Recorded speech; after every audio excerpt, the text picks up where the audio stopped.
आज हमें पढ़ना है प्राचीन भारत। प्राचीन भारत में ऐतिहासिक क्या क्या स्रोत हैं, प्राचीन भारत के इतिहास के क्या क्या स्रोत हैं, हमें उस बारे में आज पढ़ना है। पहला है धर्म ग्रंथ, दूसरा ऐतिहासिक ग्रंथ, तीसरा विदेशियों का विवरण और चौथा है पूरा तत्व संबंधी साक्ष्य। तो आज हमें पढ़ना है धर्म ग्रंथ। धर्म ग्रंथ, धर्म ग्रंथ क्या है? वेद। धर्म ग्रंथ क्या है? वेद है। वेद के चार भाग हैं। वेद के चार भाग हैं। पहला है ऋग्वेद, दूसरा है यजुर्वेद, तीसरा है सामवेद,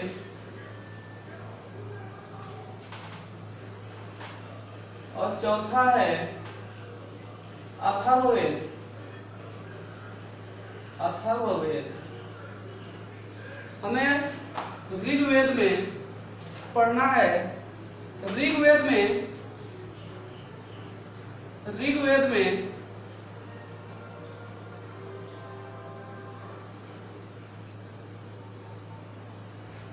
10 मंडल हैं। ऋग्वेद में 10 मंडल हैं। उन 10 मंडल में पहले तो पढ़ते हैं ऋग्वेद के रचयिता कौन है। ऋग्वेद के रचयिता, ऋग्वेद के रचयिता हैं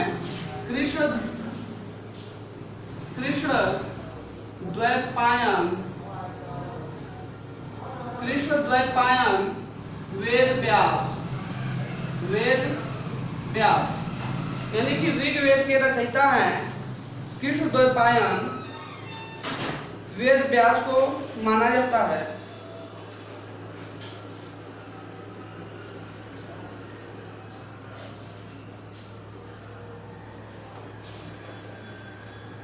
अब आता है कि ऋग्वेद किसे कहते हैं। ऋग्वेद किसे कहते हैं? तो ऋग्वेद उसे कहते हैं इसमें जो श्लोक है, यानी ऋचाएं, इसे श्लोक के नाम से भी जाना जाता है, श्लोक भी कहा जाता है। तो ऋचाओं के क्रमबद्ध ज्ञान के संग्रह को ऋचाओं के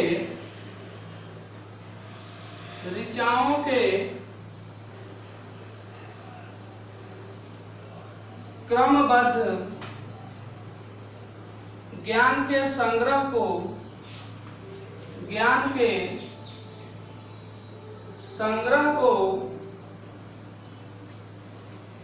ऋग्वेद कहा जाता है।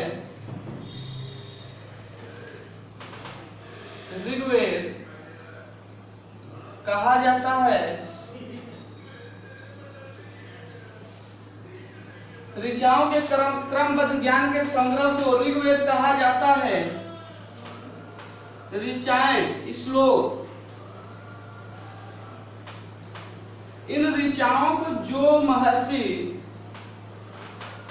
पढ़ता है या अध्ययन करता है उसे होत्री के नाम से जाना जाता है या होत्री कहा जाता है। इस ऋग्वेद में 10 मंडल हैं। ऋग्वेद में 10 मंडल हैं, 1028 सूक्त हैं।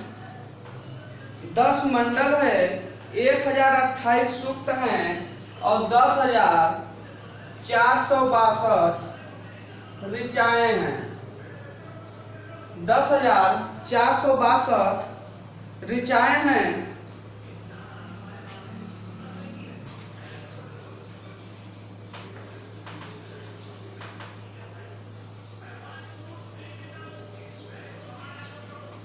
ऋग्वेद के तीसरे मंडल को, ऋग्वेद का जो तीसरा मंडल है, ऋग्वेद का तीसरा मंडल है वह सूर्य को समर्पित है। ऋग्वेद का तीसरा मंडल सूर्य को समर्पित है। इसे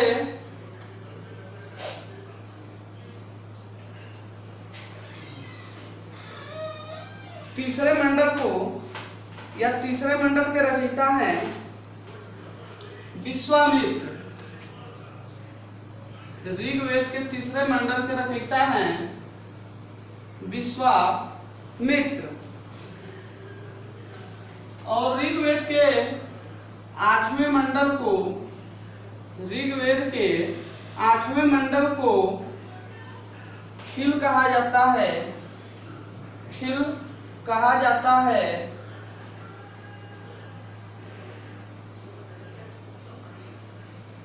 और ऋग्वेद के 10वें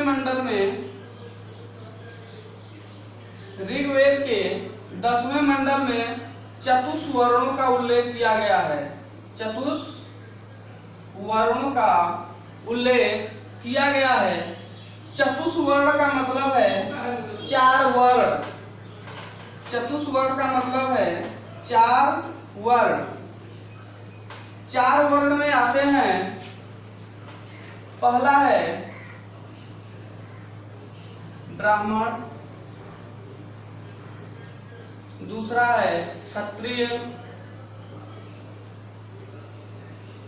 तीसरा है वैश्य और चौथा है शूद्र।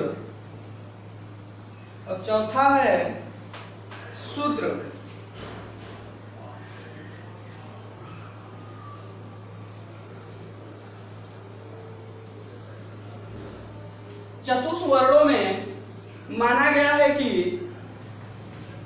ब्राह्मणों की उत्पत्ति ब्रह्मा जी के मुख से हुआ है।